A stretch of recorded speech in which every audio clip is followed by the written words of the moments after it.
Hello everybody and welcome back again. My name is Andy and welcome your faces back to Katawa Shoujo. Yeah.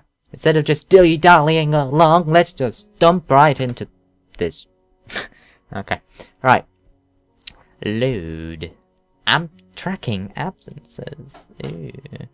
It's nothing, really. Just checking up on my friend after all.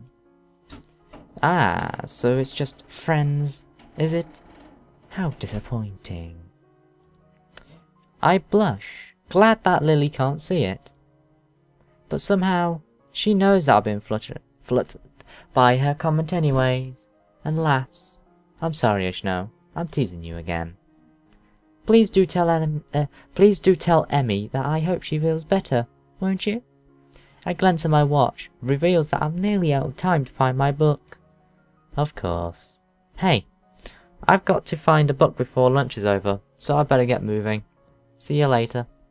That was probably not the best phrase to use. However, takes my grief and dry in stride. Until we meet again, Ishno. Damn. I never do find the book I was looking for, but I walk out with something else instead.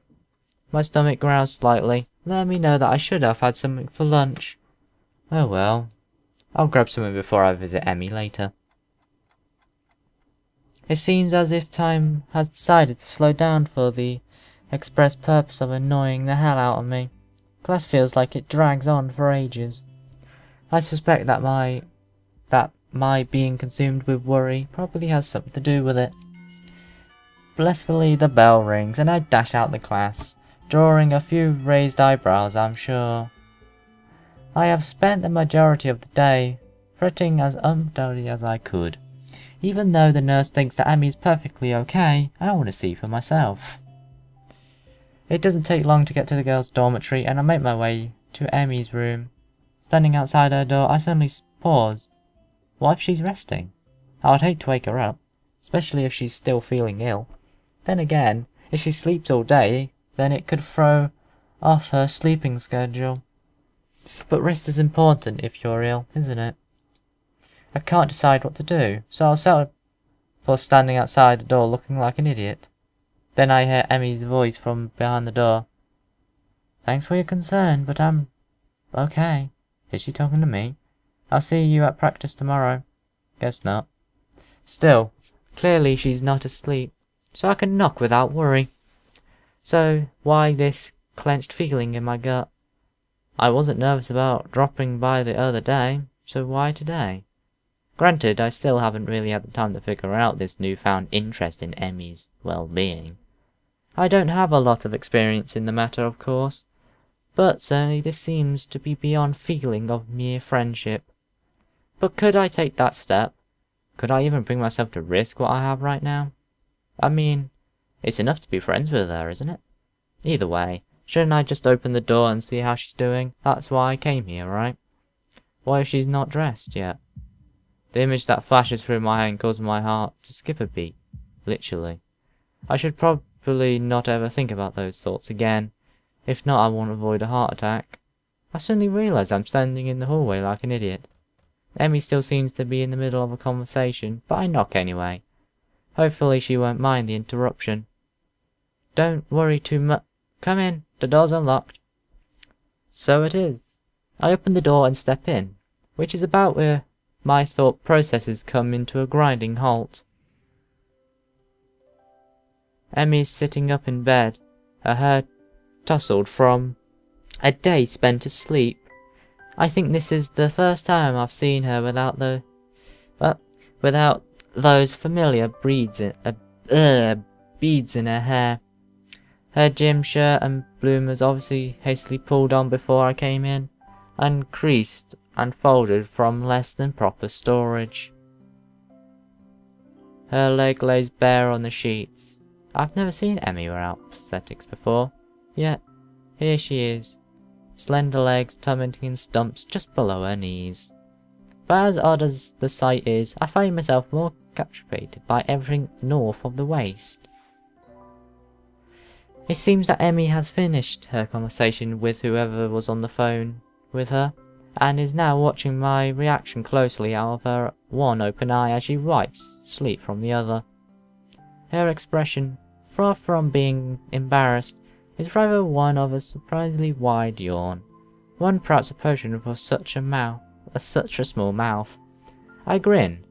That for a brief moment seems almost fluctuating tugs at the centre of her mouth, and as she takes the sight of me in, I can do nothing but remain in a state fluttering between fear, confusion, and not a little bit of lust.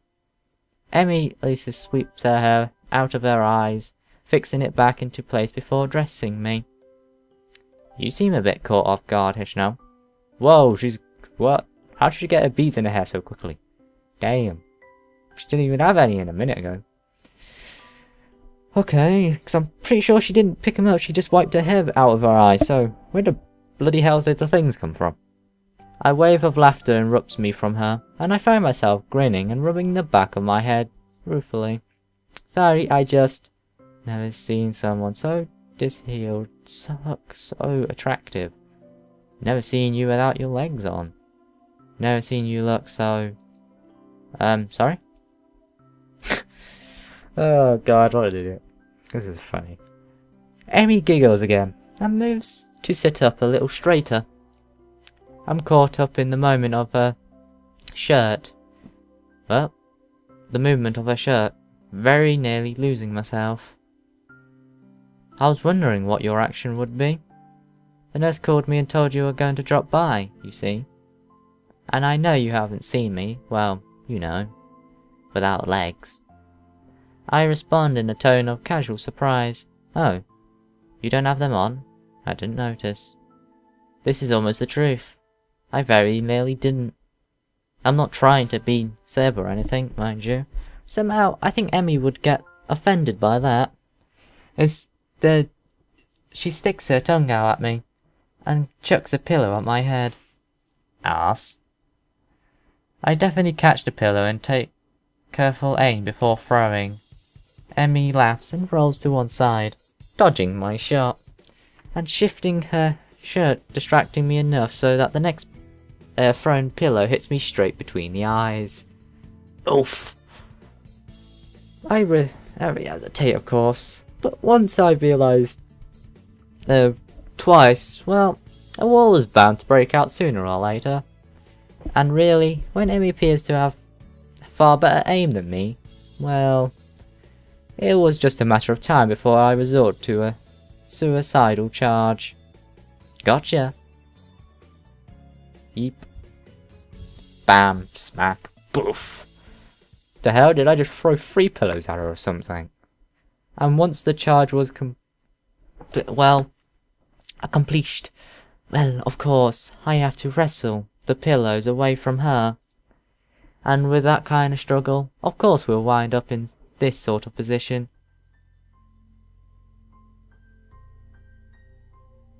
And I find myself staring down at her from my position atop her. She's grinning, eyes sparkling with amusement, maybe a little sweaty from our tussle. Her chest is hovering up and down, sucking in hair. Okay. The small bit of my brain that is not currently absorbed by the sight and the smell of her, it's that she must still be ill, because her stamina is not what it should be. We stay that way for a while. I'm not sure how long, because everything seems to go fuzzy. Everything that isn't her anyway. Her eyes meet mine, and deep inside them, I almost catch a glimpse of... what? Fear? Longing? Hope? Emmy? I cough suddenly, and I almost stumble into my haste to get off to apologize for everything. Sorry, I shouldn't have... It's fine, it's fine. She gives me a brilliant pat on the shoulder. So, what brings you here? She's still breathing hard, and that causes her voice to shake slightly. Well, before I was so rudely assaulted by pillows, I came here to see how you were doing. Bam! This earns me another shove, and I nearly fall off her bed. Emmy's eyes sparkle again, and I wonder how I've never noticed how attractive they are before. Consumed with worry, were you? Her tone is mocking, easily teasing. I got perfect voice then. She throws her arm across her forehead dramatically and grins, still apparent from underneath. Couldn't bear the thought of me lying desperately ill. As we both recover from a brief wrestling match, Emmy appears to fall back on teasing me. Well, I won't say consumed with worry. That's a lie. But after you did show up this morning, like a total wuss. Emmy pounced across her arms and suddenly and sucking her lower lip out. It's not my fault. Nurse wouldn't allow it. Sure he wouldn't. I completely believe you. Emmy sticks her tongue out again. You're such a jerk, Hisao. So, how was your day then, huh? Did you enjoy slacking off? Not really. The phone woke me up pretty early on. The phone? Yeah, the captain of the team called to make sure I was doing okay. Also to let me know if it was okay to skip practice. Is she still laying down or something? Because we've got stuck on this picture for quite a while. You're gonna, I don't know, change? I don't know. Might be an idea, just saying. Good. At least she wasn't alone all day. Someone checked upon her. Though, I can't help but think that it should have been me. Ah, that's good. He really keeps an eye on you, huh? Emmy shrugs. It's his job. Part of being the captain means you know where your team members are when they are not in school. Still, I guess it's nice of him to call, huh? Yep, sure was. Emmy yawns and shimbles down to a mere comfortable position. So how was your day? Kind of uneventful, you know? I went ahead and ran by myself, and talked with the nurse about how you were doing. Tick-tock, tick-tock.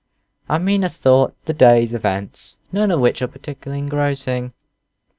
That's when I'm distracted by an arm finding its way across my wrist. It seems that Emmy fell asleep whilst talking, so I drew a blanket to cover us.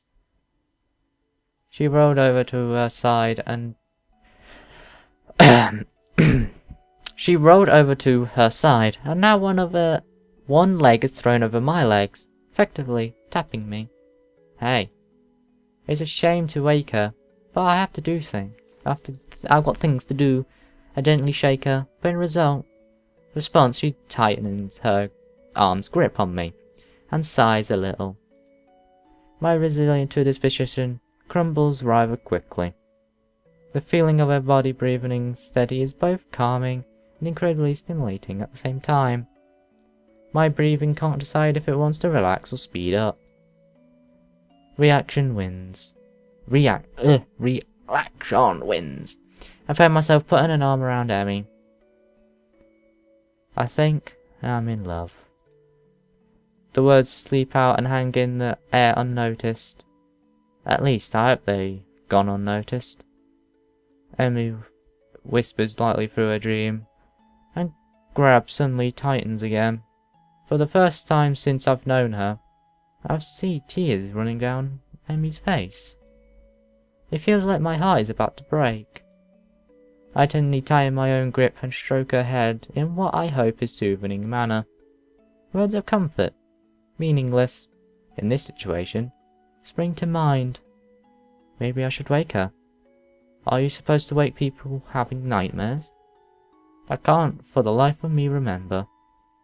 The decision is taken from me as Emmy suddenly jerks awake with a cry. Dad! Oh. This is more than I think I want to hear about her knowing. I quickly sit upright and gently shake her shoulder to steer her. Hey, are you okay? What a silly question. Huh? What? Hisao? She shakes her head as if to clear it, and quickly wipes her eyes. You had a nightmare, I think. Emmy shrugs again and glances up at me with a little curiosity, as if unsure whether or not she's actually up. Yeah, I guess so. You want to talk about it? A really intense debate seems to be going on in her head, which resolves in itself with a shrug. Nah, I don't really remember much of it. I'm pretty sure she's lying to me, but somehow I don't think I should press the issue. Emmy shrugs again and turns towards me, looking a little sheepish. Sorry for falling asleep on you like that. My voice as soothing as I can. Hey, don't worry about it. You've been ill. Yeah, I guess that cold medicine just made me a little drowsy. I guess so. Emmy does not strike me as the sort of person who would fall asleep at a drop of a hat. Rin, maybe. But Emmy's far too energetic. Emmy gives a half smile at my response, and then just like that, she's back to her old self. Well, prepare yourself tomorrow. Morning, Hisao. We'll have to go twice as hard to make up for today. But I went out running this morning. No excuse. Ugh, fine. I'll be ready for you. Emmy nods, satisfied. Good. I take this as my cue to exit. Well, I better get going, especially if I want to get enough sleep for tomorrow. I hop off the bed and head for the door. Hey, Hisao. I pivot neatly on my heel and face Emmy. She opens her mouth to say something, and then in another burst, I see her alter slightly. She closes her mouth and opens it again. Thanks. For dropping by, I mean. You're kind of the first visitor I have had who wasn't Rin. Now that's surprising. I would have figured that Emmy have people dropping by all the time. She's certainly popular enough. Or so I thought. Anyway, talking to people in the hallways. Emmy hesitates again. And thanks for staying around after a look of pain fits across her face. You know. It helped. She brightens up again and waves cheerfully at me. See you tomorrow. Yeah, see you later. I'm just about to exit the door when something makes me turn around again. Hey, Emmy. Any time you need to talk, just let me know, okay? Emmy seems to be taken aback from this offer. Her grin gets even wider. Sure thing, Hisao. See you in the morning. I exit Emmy's room with my head in a twirl. Should I even left? Was she really okay? I want to turn around and march back down into the hallway, open the door and tell her I love her. Tell her I think she's beautiful. Tell her that I'll be there when she needs me. I want to stay with her, to hold her close as she falls back to sleep. How many nights has she woken up like that? Only to find that nobody's there. I want to be that person that she can be with when that happens. It's a silly thought, I know. We don't know each other that well, do we? The whole idea while exhaling also makes me feel worry. Worry? Perhaps. That I'm overstepped my bounds. And now to add to my troubles, it seems as if Emmy's already has an interest in someone else. This track captain of hers who seemed so interested in her well-being. True, I've only seen the two of them together a few times, but that doesn't change the fact that they seem better suited to one another. There's nothing to be done about that. I need to take my mind off this whole situation. I've got homework to do. Maybe that'll distract me. Oh, Hisao.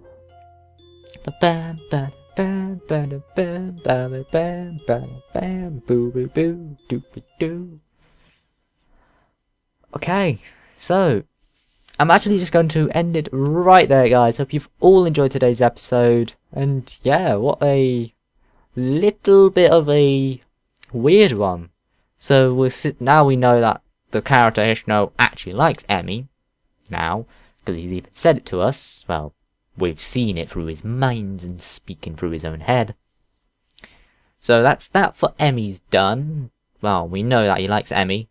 But now we've actually started to see a little bit of a story starting to crop up for Emi. You know, back in a couple episodes ago, when we was at the track thingy, and we was talking to her mother, you know, we had a little bit of a, you know, how she lost her legs kind of thing, in a car crash where her father died, and now we're getting her father being brought up again, so it's obviously something troubling her, so we're most likely going to be, you know, there's going to be like a massive section on that, I'm guessing, because it's meant to be like a lovey thing, this storyline. So yeah, I can guess we're going to be doing that, because I'm guessing the entirety of, you know, this game is about helping these girls out with their problems they have, you know, like little bits of their problems. So I forgot all their names now. We've got Rin, who has no arms, Emi with no legs, Lily with no eyesight, Shinatun without the hearing, and then I forgot the other one, Hichan or something? I can't remember. She's the one who has a burn, who, well, looks like she has a burn down her face. So, yeah, anyway guys, this is this episode.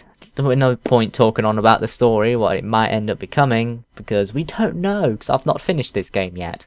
Because I am playing this, I'm playing this as I'm recording this, so, yeah. Anyway guys, enough dilly-dallying, I'm going to end today's episode now. Anyway, thank you all for watching, and I will see you all next time. Until then, everyone, bye!